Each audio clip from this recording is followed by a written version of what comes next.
Some plants were just too good to be true. Humans have been eating plants for so long we've probably forgotten we ever had to ask ourselves, is this thing okay to eat? Nowadays, we have fancy laboratory tests to determine whether your Guyanese pepper is safe for human consumption and if it's going to taste like cardboard. Welcome to Food Saga. Like, subscribe, and comment for more. Let's start. But before science advanced, our hunter-gatherer ancestors had to take a much more hands-on approach to figuring out which plants they could add to their diet. And not everyone who took those first bites lived to tell the tale. So how exactly did early humans test plants to see if they were safe to eat? The scientific method is a powerful tool, but it's also kind of time-consuming.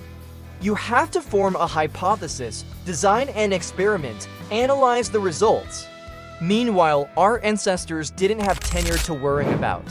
They just had to figure out which plants were worth incorporating into their diet. So they started with trial and error. If they had any guidebook on plants in the wild, it was Mother Nature herself. And she tends to test you right before giving you the answer. Ups, of course, that meant some discoveries were riskier than others. Some plants might take a while to make you sick, while others made their presence known immediately after you bit into them. These were the costly lessons our ancestors had to learn, and some mistakes were fatal. But there was another option besides just eating random things. Early humans could observe what animals were doing. After all, some animals had been eating these plants long before humans showed up, and from an evolutionary standpoint, we don't seem to have been too different from other apes. Maybe they just copy us. An analysis of the fossil record suggests our hominin ancestors started hunting and eating meat as far back as 2.6 million years ago. So they may have been observing their prey long before they started eating plants. Animals seem to have an innate knowledge of which plants were safe. So they could watch what other animals were doing and try to mimic them. But while a plant might be safe for a cow, it could still be bad news for a human. Cyanide poisoning doesn't care if you're a mammal. The bright pink flowers and leaves of the English daisy, for example, are toxic to people, but deer regularly munch on them without a second thought. So watching animals wasn't enough. People needed to try things for themselves. And they weren't always around when nature was ready to deliver her verdict. Sometimes a plant would only sicken someone hours or even days after eating it, which would make it hard to connect the dots between bad plant and bad feeling. Let's say one day a person ate some berries and felt fine, but that night they came down with a fever. By the next day, they were delirious and possibly hallucinating, then they died. This sort of experience would be pretty hard to pin on the berries, especially if they were being eaten by other animals without ill effect. But sometimes a plant's effects were immediate and undeniable. Take the water hemlock, which has also been called poison hemlock.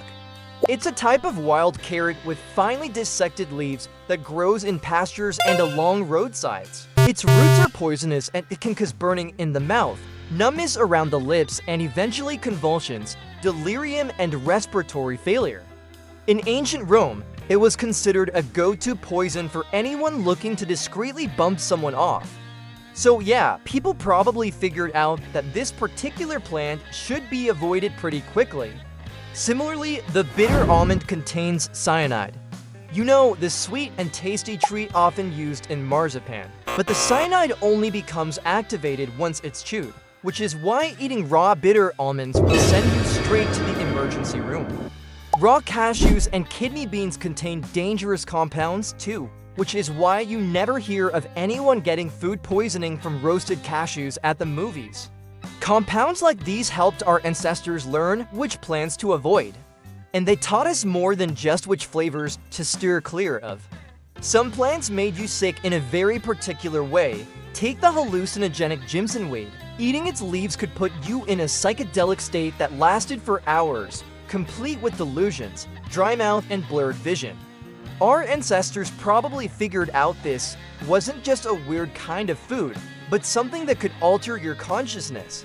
Even today, some people purposefully eat jimsonweed to get high.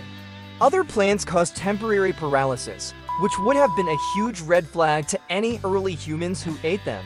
Paralysis isn't exactly what you want after a meal. So it seems safe to assume people would have learned which plants to avoid if they couldn't move after eating them. And finally, there were the really bad plants, the ones that tasted delicious but delivered a fatal punch. Some were just outright poisonous, while others made you violently ill and then caused long-term health problems that shortened your lifespan. That is why a lot of the world's deadly poisonous plants are also some of the world's most delicious. In fact, they're often used as seasonings or ingredients in recipes. For example, water hemlock tastes like parsley. Poison ivy leaves taste like spinach, and both are extremely poisonous to people. If an unsuspecting person ate a large enough amount of either, they wouldn't survive. But these plants could also be part of a community's diet if they were prepared correctly. Now, that doesn't mean our ancestors were able to figure out how to properly prepare these plants. That kind of knowledge often comes with trial and error. But knowing which plants were dangerous gave our ancestors a head start on understanding how to use them. If a plant was too poisonous to eat, maybe it could be used medicinally. Knowing that water hemlock tastes like parsley and will kill you might lead someone to try it as a treatment for parasites. It just depends on what side effect you decide to focus on. But you're definitely not gonna find that out by reading plants for a beginner. The good news is that these risky culinary adventures didn't need to be repeated over and over again. Early humans could learn from each other's mistakes through stories and oral traditions, even if the lessons were painful. This knowledge transfer is actually a key part of how modern toxicology works, too. Testing new drugs involves finding volunteers who will take a certain dose of the drug, wait, and then report any symptoms they experience. We don't have to discover everything all over again. We can learn from other people's experiences. Now, we tend to think of this kind of testing as something that happens in a lab, but the reality is that it began when our ancestors gathered around campfires and traded scary stories about mysterious plants. And thanks to these storytellers, whole communities could learn about potentially dangerous plants at once instead of the hard way. Over time, this collective knowledge turned into the basis of pharmacology and medicine. Many of the plants we use as treatments today were first identified as useful because someone noticed an animal eating them and then got lucky. As time went on, humans incorporated more and more plants into their diets, and some of them ended up sticking around. For example, early humans might have identified edible plants by following animals who regularly ate fruit and then dropped their seeds. Eventually, humans figured out they could just eat the fruit themselves. They didn't need to wait for the seeds to get dropped, and not only did they get to enjoy the taste of that fruit, but they could spread the seeds themselves, expanding the plant's territory. Some plants like bananas and avocados became symbols of human civilization, showing up in artwork from thousands of years ago. And these plants didn't just provide nourishment. They offered new flavors and seasonings and even medical uses. One scientist estimated that the average Neolithic person knew about 75 different plants, including 38 that they actively used. And that's small potatoes compared to the total number of edible plants out there. So while early humans did figure out which plants were the tastiest and most nutritious, they also identified plenty that were just okay. After all, why bother eating a plant that tastes like spinach when you can just munch on a carrot? Thanks for watching Food Saga. Like, subscribe, and see you next time.